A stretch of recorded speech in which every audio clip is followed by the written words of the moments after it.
अब यसै हो हामी चाहिँ रुमतिर बसिरहेको छौँ दिनभरि बस्यो है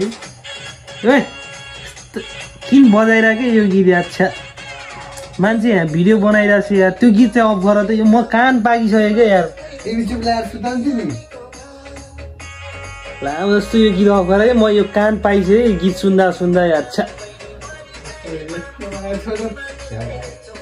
माथि फाल्थ्यो क्या यो लामो जस्तो छ्या दिमाग खराब भइसक्यो म त यो गीत सुन्दा सुन्दा कसम जहाँ गरे नि जे गरे नि है यही गीत सुन्छु मोबाइल खोले पनि यही गीतमा टिकटक अन गरे नि यही गीत है 3 महिना 4 महिना भइसक्यो होला यही गीत चलेको अब फेरि हेर फेरि बजाएको यस्तो यार छ्या दिमाग खराब भइसक्यो म त यो गीत सुन्दा सुन्दा कसम जतिखेर नि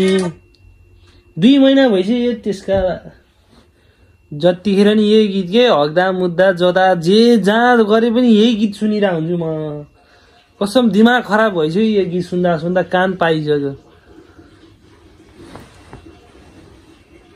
ताल नबेतालको गीत दिमाग खाइसक्यो के कसम केटाहरू फेरि यही गीत के जतिखेर नि केटाहरू फेरि यही गीत बजाइदिने जहाँ जे गरिन् है अनि केटीहरूलाई पनि कता हिँडेको हट भएर भन्यो गीत गाए थियो अनि मान्छे केटीहरूलाई चान्स पार्ने कि केटाहरू पछाडि पछाडि बस्ने अनि गीत गाइदिने अनि केही भन्यो भने केटीहरूले अनि गीत गाउन पाइन्न हामी गीत गाएको हो भन्ने कस्तो ठुलो कुरा नगर है जतिखेर नि यही गीत है कस्तो ठुला कुरा नगर तिमी चुप लागेर सुत नि त मुला